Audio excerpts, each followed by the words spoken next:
Deuxième texte, Psaume 27, verset 5. Psaume 27, 5. Écoutez bien les traductions différentes. Vous avez pris le psaume 27, 5 et nous nous lisons. Mais commençons par le 4, le verset 4 si vous voulez, toujours pour insister sur la notion de la souka. Je demande à l'Éternel une chose que je désire ardemment. Je voudrais habiter toute ma vie dans la maison de l'Éternel. Déjà ça c'est un texte magnifique.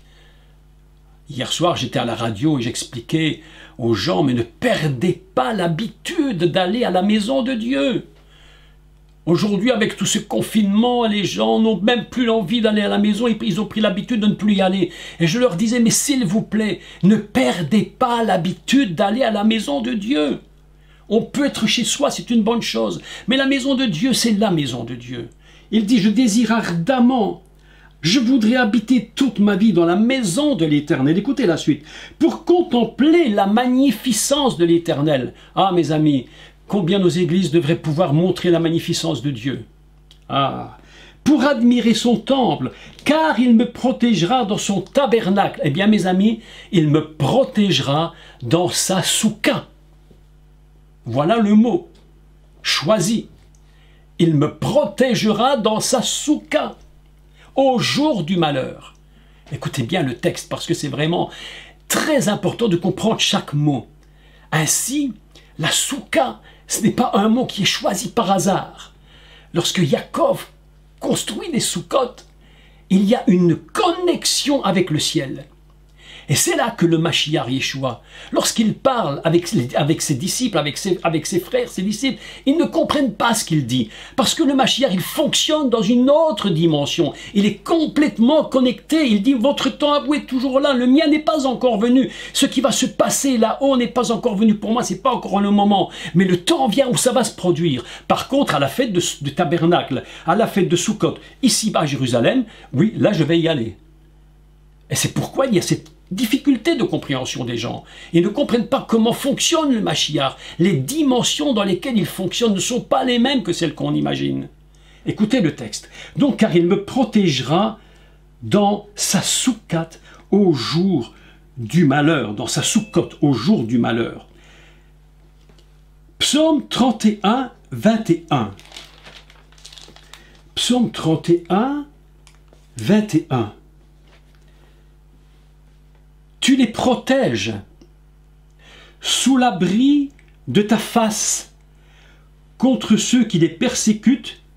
Tu les protèges dans ta tente contre les langues qui les attaquent. Le mot tente, vous le changez, c'est le mot besouka, dans ta souka. Tu les protégeras dans ta souka. Vous voyez que les mots ont été traduits d'une façon française, mais si on devait les remettre littéralement en hébreu, c'est le mot souka qui intervient à chaque fois. Amos 9.11. Amos 9.11. Là, le texte devient extrêmement intéressant, extrêmement puissant. Écoutez ce qu'il dit. Je relèverai la tente de David. Vous supprimez le mot tente et vous écrivez le mot souka. Je relèverai. Mais alors le texte est formidable parce qu'il dit Hakim et souka David. Écoutez le mot ici, c'est très important. Chaque mot est très important. On dit et souka. Ici, on va rajouter et souka David.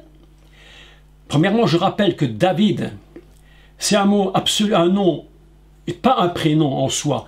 Même si nous avons notre ami David, qui est son prénom, mais la réalité fondamentale, c'est que le mot David n'est pas un prénom dans le sens où nous l'entendons en français. Le mot David est un code. David, c'est Dodi. C'est la même racine de Dodi. Comme dans le Cantique des Cantiques, mon bien-aimé. Dodi, c'est mon bien-aimé. Et Dodi produit David, le bien-aimé. Écoutez la fusion du texte maintenant. Et il dit, Hakim, je relèverai et souka David. Et Sukkot, c'est intéressant. Pourquoi? Parce qu'on rajoute un petit et. Ce petit et est totalement intraduisible. Je vous l'avais déjà dit plusieurs fois, je reviens dessus. Que ce petit et, on peut le comprendre de la façon suivante.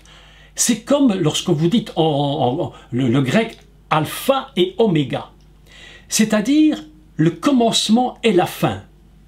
Mais en réalité, j'écoutais, écoutez, je ne sais pas si vous avez l'opportunité d'écouter ce dimanche matin l'émission sur Antenne 2 qui s'appelle le Bereshit, je ne sais plus comment ils appellent ça en français maintenant, je ne sais plus comment ils appellent ça. Ils ont interviewé un rabbin qui a dit une chose qui m'a réjoui le cœur.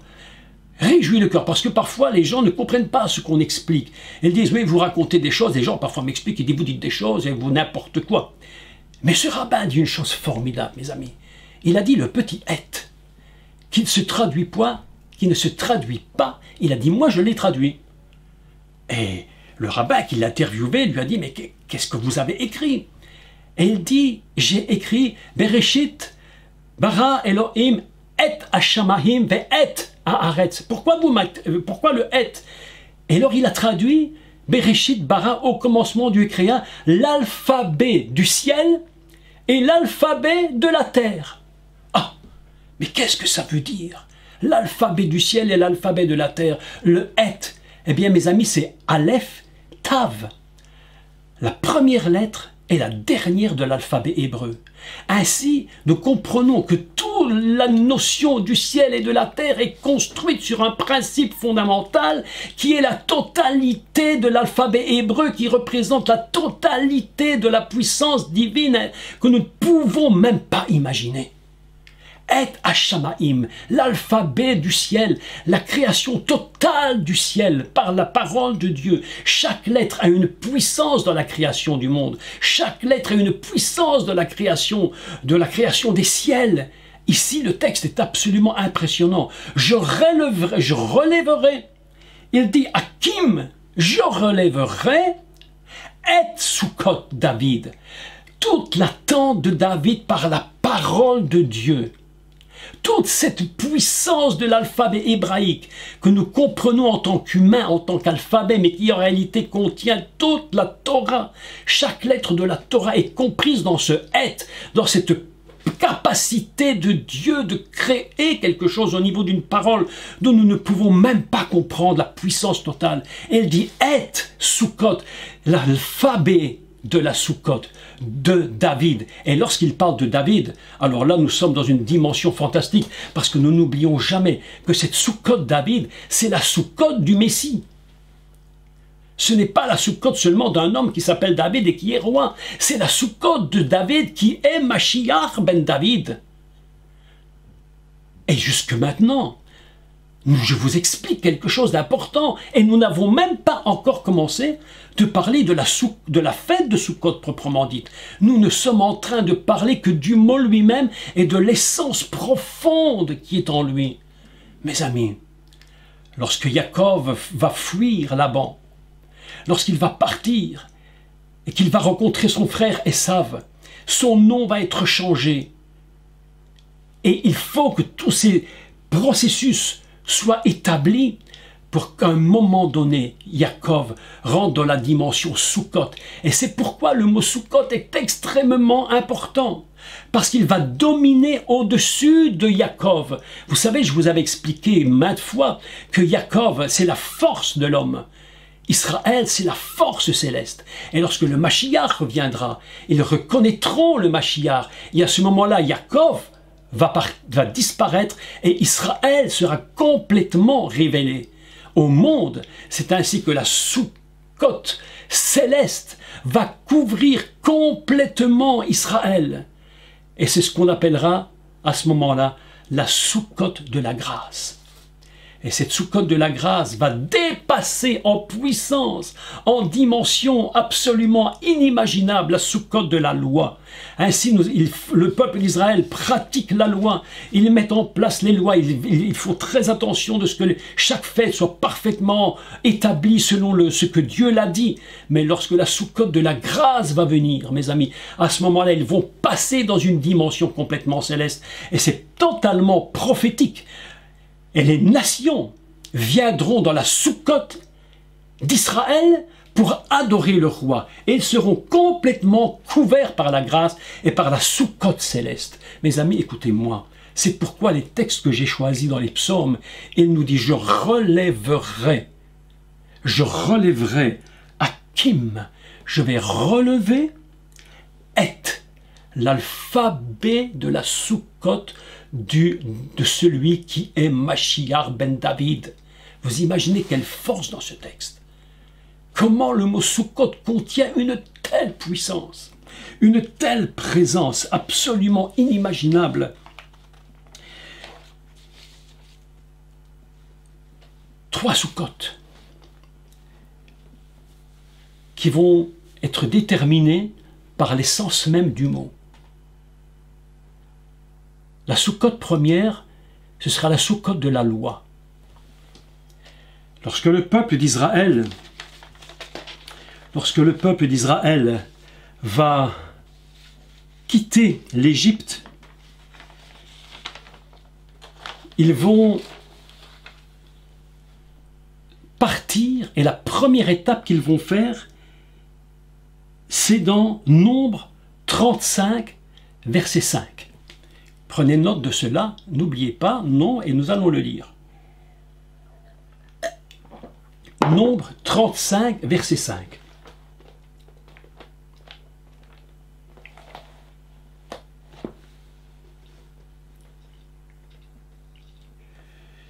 Si je ne fais pas erreur, hein, parce que parfois je fais des erreurs. Hein. Si ce n'est pas Nombre 35, ou alors c'est 2, je ne sais plus. Ou je crois que j'ai fait une erreur de référence. C'est Nombre... attendez, je vérifie. Hein. Non, c'est pas Nombre 35, ou alors c'est peut-être... Deutéronome, je ne sais plus. Je crois que j'ai fait une erreur de référence, mais sinon je vous le cite et je vous enverrai toute la documentation. Nombre 35, non. Nombre... Je croyais que c'était ça, mais j'ai peut-être fait une erreur de référence. Nombre 33 peut-être, Nombre 33 peut-être, c'est possible. Ah oui, attendez, attendez, je vérifie. Ah oui, c'est ça, c'est bien juste, j'avais bien raison. C'est Nombre 33, verset 5, c'est bien juste, c'est bien ça, c'est bien ça. Voilà, donc... et verset 6, ils vont partir à voilà. Alors, verset 5, je lis le texte. Nous sommes maintenant, écoutez bien, nous sommes maintenant à la sortie d'Égypte. Je vais clôturer le cours ici avec cette explication pour enchaîner samedi matin avec la fête de Soukotte sous la loi. Il est très important de comprendre l'enchaînement. Nombre 33, je dis Nombre 33, verset 5, d'accord ? 33, verset 5. Pour ne pas vous mettre en erreur. Et Nombre 33, allez, et je lis. Les enfants d'Israël partirent de Ramsès, écoutez bien, hein, et ils campèrent à Soukotte. Ils partirent de Soukotte et campèrent à Étam, qui est à l'extrémité du désert. Nous apprenons une chose très surprenante, c'est que la première étape que le peuple d'Israël dans laquelle il va rentrer, c'est l'endroit même où Yaakov avait donné le nom de Soukotte à ce lieu. Nous avons ici une idée fondamentale qui est que pour partir vers le désert, il faut qu'ils puissent prendre avec eux la force de Soukotte. Ils ne peuvent pas partir n'importe comment. Ils ne peuvent pas partir en passant n'importe où. Il faudra qu'il y ait une étape marquante pour la sortie d'Égypte. Tu sors d'Égypte exactement comme Jacob est sorti et a fui de chez Lavan. Toi, Israël, tu sors d'Égypte, tu fuis d'Égypte et tu es obligé de reprendre la force de Jacob qui va te permettre d'être couvert par la puissance de Souka. Ainsi, la première dimension qu'Israël va puiser complètement, et c'est une dimension impressionnante, il va puiser la dimension de Souka avant de s'engager vers le désert où il va partir pour 40 années. Et c'est pourquoi la fête de Sukkot dans le désert va être en souvenir, ce qui est absolument fabuleux. La Bible nous dit, mais ce sera le texte du prochain cours, ils feront la fête des Sukkot en souvenir des tentes dans lesquelles ils étaient pendant 40 ans. Et là, il y a quelque chose de très surprenant. Pourquoi? Parce qu'un souvenir, en général, on a souvenir de quelque chose qui s'est terminé. Vous, comme moi, nous avons le souvenir de notre adolescence. Pourquoi? Parce qu'évidemment, c'est terminé, nous sommes maintenant adultes. Et voilà, nous avons le souvenir de nos vacances. Pourquoi? Parce qu'elles sont terminées. On n'a pas le souvenir de quelque chose qu'on est en train de faire. Évidemment. Donc, la loi de Moïse sera très surprenante, puisqu'ils devront, pendant 40 ans, être sous des tentes, sous des soukottes, et se souvenir de ce qu'ils sont en train de faire. Donc vous voyez bien qu'il y a une dimension différente à ce niveau-là. Quelle est la dimension différente? Eh bien mes amis, je crois qu'une dimension absolument fantastique, c'est que lorsqu'ils sont sortis d'Égypte, ils se sont en réalité non pas mis sous des tentes, ils se sont mis sous la soukotte de Jacob qui était la dimension complètement céleste qui les protégeait. Ainsi, le peuple d'Israël sort d'Égypte, première étape, Sukkot.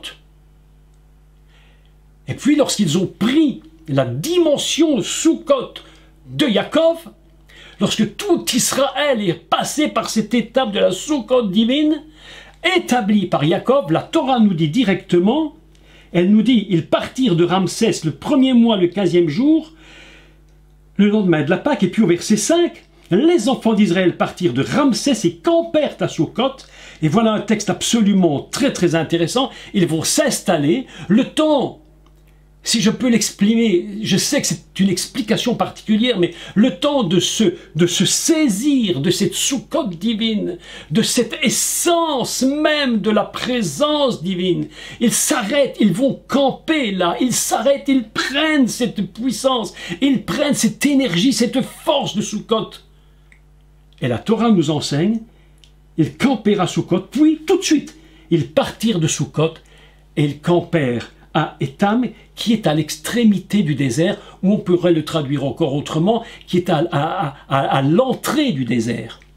Le mot est très intéressant parce que le mot ici, c'est un mot hébraïque, un mot hébreu qui a une signification qu'on peut considérer dans deux sens. Le mot, par exemple, miketz, qui va être utilisé pour ce mot ici, à l'entrée du désert.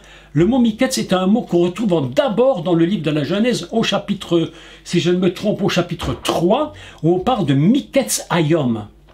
Miketz hayom, ça veut dire quoi? Miketz hayom, c'est le début du jour ou la fin du jour. Certains ont traduit toute la journée, certains ont traduit au lever du jour, d'autres traducteurs ont traduit à la sortie du jour. Donc, ils se trouvent ici au désert et ils vont rentrer dans le désert qui est comme une fin et à la fois un commencement. Et pour rentrer dans cette dimension du désert, ils ne peuvent pas y rentrer s'ils n'ont pas précédemment reçu toute la force de la Sukkot qui avait été placée par Jacob. La force de Jacob, qui est maintenant, qui va devenir Israël, est placé dans ce lieu. Vous savez, c'est un peu la même chose que nous trouvons lorsque l'on parle de Jacob, de Yeshua qui va à Sichem. Lorsqu'il est à Sichem, en réalité, le Messie va révéler sa messianité dans cet endroit. Vous savez qu'il y a des endroits qui vont donner une dimension particulière au Messie, qui vont donner une dimension particulière au peuple d'Israël. Nous ne devons jamais voir dans ces termes, dans ces mots que nous lisons, le hasard d'un choix, je dirais, comme si Israël avait fait un choix par hasard. Non, tout ce qui est écrit a une raison dans la Torah. S'ils ont quitté l'Égypte, ils vont passer par Sukkot, parce qu'ils ont besoin de se saisir de la force qui s'y trouve, de toute la puissance de la Sukkot divine, mes amis. Il faut comprendre la notion, maintenant je vais clôturer ici, on continue samedi matin, il faut comprendre la notion Israël sortant d'Égypte. Tu feras cette Sukkot dans le désert pendant 40 ans, et tu te souviendras que tu étais dans le désert sous des tentes.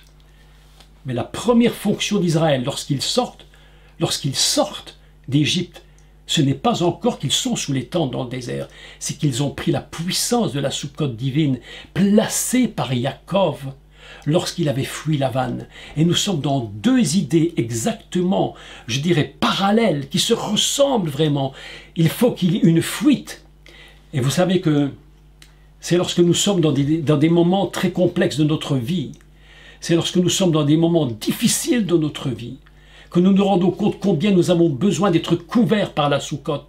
C'est la raison pour laquelle je vous ai donné 4 ou 5 références des psaumes, où il dit « Je relèverai la Sukkot de David, celui qui est dans la difficulté, qu'il se cache dans la Sukkot de l'Éternel, qui se trouve complètement céleste. » Ainsi, tout le voyage d'Israël, tout le voyage, toute la protection d'Israël dans le désert, toute la protection d'Israël jusqu'à se rentrer dans la terre de la promesse, et encore plus tard, elle dépend d'un mot important, ils partirent et ils campèrent à Sukkot. Elle a tout le secret d'Israël. Ce n'est pas seulement une question de se mettre sous des tentes, c'est une question de puiser la force divine qui est cachée dans la protection de Dieu. Et c'est pourquoi lorsque Yaakov, va arriver dans ce lieu, la Torah nous enseigne, il partit vers Sukkot. Il ne savait pas quel était ce lieu. Ce lieu n'avait pas de nom. Mais la Torah nous donne le nom pour bien nous dire le lieu où il va, c'est un lieu spécial. J'avais dit l'autre jour dans la convention au Tabor, au mois d'août, mes amis, écoutez-moi bien, je vais vous dire une vérité très importante. Tous les lieux ne sont pas pour vous. Il y a des lieux où Dieu va vous mettre. Il va vous demander d'aller dans certains lieux, parce que c'est dans ces lieux-là que se trouve la bénédiction et la protection. On n'est pas protégé n'importe où. On est protégé là où Dieu nous place, dans l'endroit où il nous met. Et nous devons être très prudents de ne pas aller n'importe où. C'est pourquoi il faut suivre le chemin que Dieu a donné. Il faut comprendre et dire, mais mon Dieu, où se trouve pour moi le lieu de ta protection?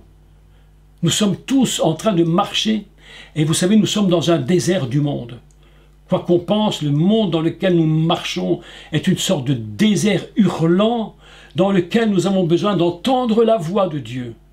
Mais nous n'entendons la voix de Dieu que dans une solution, c'est lorsque nous sommes couverts par sa grâce, couverts par sa présence. Et c'est la raison pour laquelle, et je termine, la première Sukkot d'Israël n'est pas dans le désert. La première Sukkot du peuple d'Israël n'est pas dans le désert. La première Sukkot d'Israël, elle se trouve avec Yaakov, qui va déposer une puissance inimaginable du ciel. Et ce lieu est investi littéralement de la présence divine. Et c'est pourquoi, sortant d'Égypte, la première chose qu'ils font, c'est partir et se placer à Sukkot pour camper, afin de prendre la force avant de traverser le désert. Et ils le traverseront la nuit, le jour, et ils vont concrétiser cette sortie par une autre fonction qui s'appellera la Sukkot de la loi.